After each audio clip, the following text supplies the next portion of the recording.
Hello, and welcome to episode 28 of Public Interest Podcast with your host, Jordan Cooper, where we interview politicians, activists, advocates, and others who seek to improve the state of the world. We're here today with Joe Bernstein, owner of Drop the Armor Wellness. How are you doing today, Joe? I'm doing great, feeling really relaxed as we were just talking about. Awesome. So the first question I'd like to ask of you is, what are you currently doing, or what have you ever done to advance the public interest, and why? Yeah, great question. So for me, the public interest that I'm most interested in is our health, emotional health, physical health. So currently my company, Drop the Armor Wellness, I'm a coach. I coach people on wellness, on mindset. I do a lot of work with people who want to lose weight but realize there's more than just diet and exercise to make that happen sustainably. So I do that, and that's kind of one-on-one with individuals. But on a bigger level, I do write. I blog, I'll create videos to try and bring a different mindset to people about health and self-care. My coaching, pretty small reach, it's a handful of people, but I've had some pretty cool articles go up about my personal weight loss transformation of losing over 160 pounds and doing it without dieting, reached tens of thousands of people through other websites like Mind Body Green and Good Men Project. Wow. Yeah. So is that personal journey of yours how you came to create Drop the Armor? Yes. So the personal journey is I grew up in a time, I'm 35, so I grew up in the 80s and 90s, and at that time there weren't as many children that were having such a struggle with weight as there are now, and I was one of those few kids. I was pretty much, you'd say, clinically obese, probably from about 3 or 4 years old, my entire life. And I went up and down, and several times in high school even, I was up over 300 pounds. And so, yes, that personal transformation, knowing that I was yo-yo dieting at like age 8. And what, for our listeners, what's yo-yo dieting? Yeah, that's great. I love that you asked. The clarity. It's when you diet, lose weight, gain it back, and then don't do anything until you diet again and do some sort of extreme action to lose weight. So it's losing and gaining and losing and gaining. I do believe that some variation and variance in our weight, body weight, for a lot of people is really normal, but not extreme. Like 5 pounds here or there, up and down. 5 pounds, 10 pounds, depending on your size. Yeah. For me, 5 pounds is not a big deal, but for some smaller people, smaller bodied people, it could be a big deal. It's more about mindset than about the physical weight. So people are doing some very extreme things that are not in tune with our bodies and are not very healthy, just to try and lose weight from a perspective of how they look, not necessarily based on their health. And they lose weight, and they go to some sort of extreme action, and then they just quit because they've reached the peak of what their willpower can take them through, and then they gain weight back. And it becomes kind of what I like to call a dieting consciousness that can last in people for decades. So you said that there's one way in which somebody can look and feel, but then that may not necessarily correlate with how healthy they actually are. So they may look healthy, but aren't healthy. Can you elaborate on that? Well, that's a great question. There are a lot of people walking around right now who don't have a physical appearance that looks unhealthy. They just for whatever reason don't put on weight, or they don't look as tired as they are, or as run down, or as stressed as they are. But they're not taking care of their body. When you talk about food, there's a lot of people that eat in a way, especially a lot of younger men, who can eat in a way that is really damaging to their health, their emotional health, their physical health, their long-term health, their cardiovascular health, etc. And it's just not showing up on their physical body. So there's a lot of people out there that are doing damage to their body, to their systems, to their organs, to their immune system, that won't show physically on their body, may not ever show physically on their body, but then they're going to go ahead and have some sort of health problem in the future. So that's just on the physical side of it. And there's a lot of people walking around who look totally healthy and act like they're really happy, but they're just stressed and anxious and depressed behind closed doors. So that's something that's real important to me too, is to know that there's a lot of people who are on both the mind and body spectrum, looking healthy and aren't. So you mentioned a little bit about dieting and extreme actions, but then you said that something that you do is coaching, and there's a mental, and I'm not sure if I'm putting this in there, a spiritual aspect to it. Can you elaborate a little bit more about like what is the dieting aspect and non-exercise aspect that can get us to be more healthy? Absolutely. I love that too. So really when I'm working with people, we have agreements. You're not going to diet, especially if your goal is to lose weight. You have to agree that you're not going to do any kind of diet system. Mm-hmm. But what you are going to do is start to shift what you know about food, mm-hmm. and shift the quality of the food that you eat. If you're upgrading quality, you're upgrading what your body can do with the food. You're upgrading nutrient density, mm-hmm. and our food is more nutrient dense. We have less cravings and less hunger. We have more energy. We sleep better. So we're getting out of some of the cycles of eating in a way that challenges our health. The other things that are really important, if someone wants to lose weight, how much sleep they get, mm-hmm. and how consistently they're in a stress response. So our bodies work on a continuum in 2 zones for our nervous system. Our autonomic nervous system is either in parasympathetic nervous system dominance or sympathetic nervous system dominance. So right. Parasympathetic is relaxation response. Okay. Sympathetic is stress response, the fight or flight, right? Mm-hmm. We have different layers of levels that we work on that. Most of us live in a way where we're consistently in a stress response, even if it's a low-level stress response. And that actually can have a significant impact on our immunity, and it can have a huge impact on our weight, our metabolism, and our digestion. So a lot of what I'm getting people to do is get rid of some of the stressors in their life, or learn to face some of the stressors in their life head on so they're less stressful. But also little things like our macronutrient balance. Mm-hmm. A lot of people are just heavy on low-quality carbs, and they fear fat, when high-quality fat is one of the number one things we need for a healthy body and a healthy mind. Also shifting things like meal timing. Mm-hmm. If you ate all your calories before noon, mm-hmm. you're going to lose weight. If you ate all your calories after 8 p.m., you're going to gain weight. Most people. Mm-hmm. Some people are immune to all these generalities. Mm-hmm. We work in generalizations, and everyone's unique. Mm-hmm. So there are things like that are involved. A lot of the time working with someone's belief system around their own body or around food or around what other people think of them based on how they eat or how they exercise. Yeah. And so the before noon and after 8 p.m. mm-hmm. is based upon the presumption that an individual is going to go to sleep at night as opposed to during the day, correct? That is part of it, because if you're sleeping while you're trying to digest, you're not digesting efficiently, nor are you repairing your body efficiently as well either. And then the next day you wake up groggy, and you're more likely to then need caffeine, mm-hmm. which is going to short-term stimulate your appetite, but long-term slow down your metabolism, etc. Mm-hmm. The other factor that you asked is that based on the idea that they're sleeping? Yes and no. Mm-hmm. No matter if we're sleeping or not, our body actually works on a biocircadian rhythm, which mm-hmm. is actually in alignment with the sun. Mm-hmm. So when the sun is getting higher in our sky, mm-hmm. our body temperature is raising, and our thermic efficiency is raising, which mm-hmm. means our metabolism is raising. We're also going to expend more calories just being alive throughout the day. And actually, people's peak metabolic functionality mm-hmm. is when the sun is at its highest and its hottest.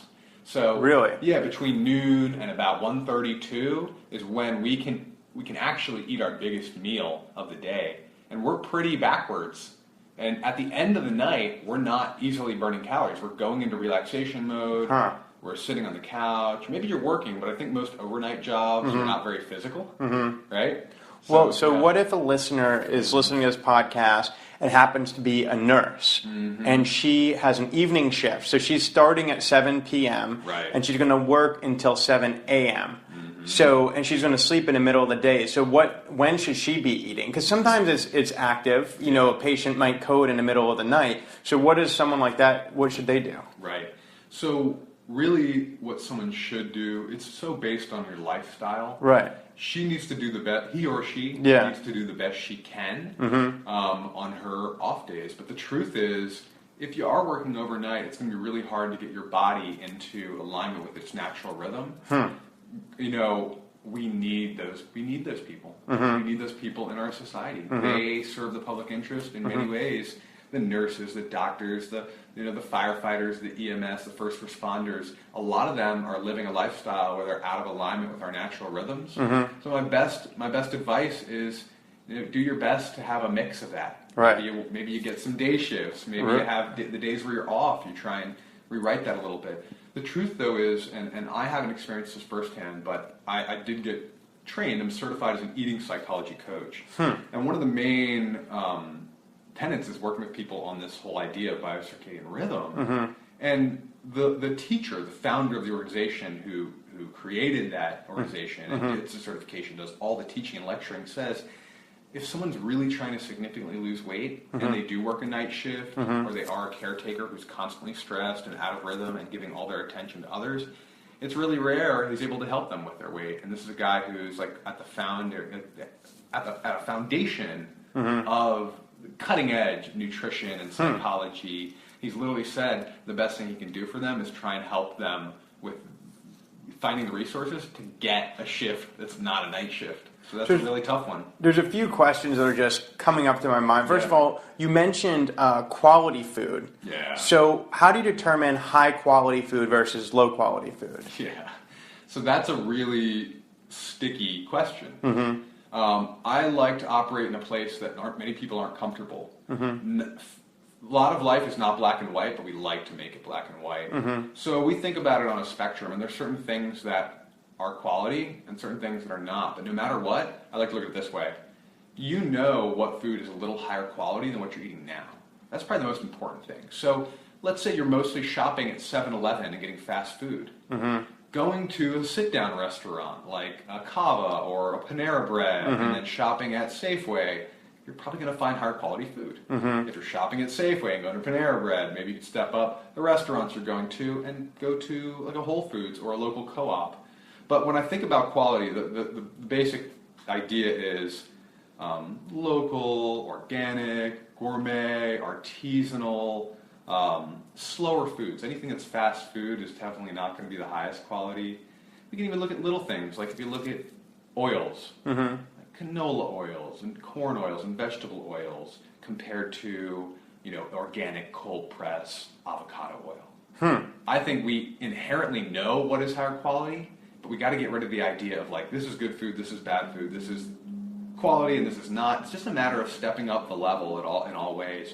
Higher quality is more nutrient density, it digests easier, typically it's more whole foods. If you can find local foods. Is there a resource somebody can go to figure out? Because some of it's intuitive, especially maybe if you're involved in this and you have friends and you live in an East Coast urban area. But if someone lives somewhere else and maybe more rural, maybe they don't have access to cold pressed avocado oil, or maybe, artisanal and organic foods aren't things that you typically think of in those areas. So is there a website or a book people can go to? Yeah. That's really a great question. The other thing that comes up a lot is people ask about, well, I don't have the money for that. What about the funds? And I agree that some people are more advantaged when it comes to caring for themselves, getting quality food or going to the gym, etc. Yeah. So that's a big factor too. But I think all of us can try and do a little bit more than we're doing now. And that's always my biggest concept is we can go a little bit higher than we are. We don't need to go all the way. But the question you were asking, is there a resource? A great book that I love that kind of starts to touch on some of these ideas is actually one called The Slow Down Diet by Mark David. It's really not a diet book. It's really teaching people to understand some of the stuff I'm talking about. Macronutrient balance, quality, how pleasure and relaxation actually can help us step into higher functioning metabolism and calorie burn and higher immunity and better digestion. So that's a great resource. I'm also right now finishing up a book called The Inside Tract, which is written by doctors that are more focused on literally your digestive system and how it impacts your health and your immunity. That book is great for a general idea of like how can we step up quality of food without needing it to be perfect. So what's the data and the science that behind everything that you're suggesting? If you're making a lot of great recommendations, you speak about nutrients and high quality and reducing stress and circadian rhythm, but have there been double-blind gold standard clinical trials that have really investigated a certain type of nutritional diet? Like, what's the science behind your work? Yeah, that's a great question. So The science behind my work is a much bigger question, because I'll use anything from positive psychology to mindfulness to just working on people's beliefs and journaling. There's science behind that, right? But as far as higher quality food, absolutely positively, if you're eating food that's not organic, right? We all know that you are eating neurotoxins. That you can look up what's in your pesticides and herbicides. They're neurotoxins or carcinogens. I'm not going to name a specific study. I'm not a real big science guy, so I don't know it off the top of my head. Right. But literally, like, you can just look up. So if like a tomato that's not organic, if a certain type of petroleum-based fertilizer was used to help grow it, then there may be a neurotoxin on the skin of that tomato, or maybe inside the tomato, so even if you wash it, you'll still eat it. It will be, yeah, it will be. And think about that too. Tomatoes are a great example. A lot of the tomatoes we eat that look really beautiful in a traditional grocery store, they were grown in China, right? In China, we don't allow farmers in the U.S. to use DDT, for example, as a pesticide and herbicide. However, we do allow importation of food from China that's grown using the DDT that, well, at some point we've sold them probably, or someone sold them. I'm not going to say we're the bad guys. Yeah. But it's on that tomato. Yeah. And then what's happening is it's growing, it's leaching into it, it's changing its genetics as well too, and over time we don't know what's going to happen there. And then it's picked green off the vine, and it's ripened using ethanol gas in a shipping container on the way to the U.S., so it looks red when it gets to your grocery store. Now, if people want to look up what DDT and ethanol gas does to the human body, go for it. Yeah. Like, do some of your own research. I did, I've, in my process as well too, the science that backs it up is I literally, I've lost 160 pounds. I've kept it off for years. I like to say that I love science. We need science, and it's a little bit of like iceberg awareness. We don't necessarily always need science to prove what life's already shown us. So for me, I never tried to lose weight. I never dieted. I never started really exercising much besides walking in the mornings. And I lost my first 100 pounds literally by switching over time, over a couple of years, from standard American diet to organic and local and seasonal foods, and upgrading the quality of the restaurants I go to, and learning to cook. So the science is, it works for me, and it works for a lot of other people. Is just stepping up your quality going to make you much more healthy?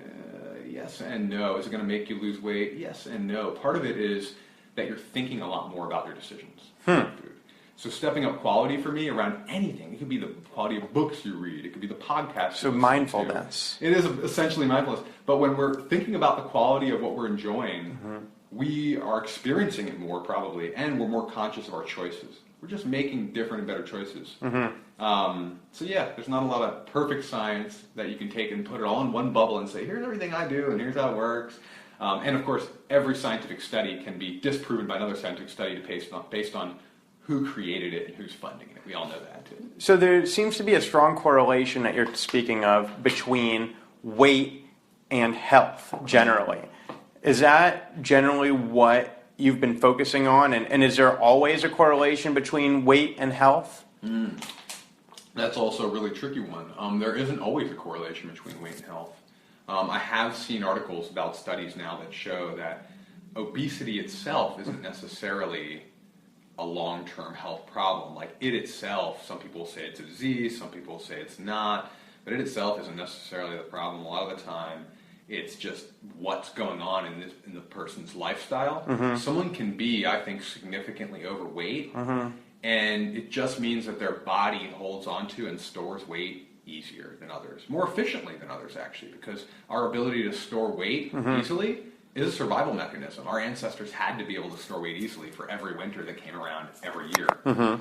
So there are lots of people out there that can be 20, 30, 40, 50, maybe 60 pounds overweight, and they're exercising, they're taking care of stress reduction, they're eating quality foods. And they're healthy. They're not overeating, and they're very healthy.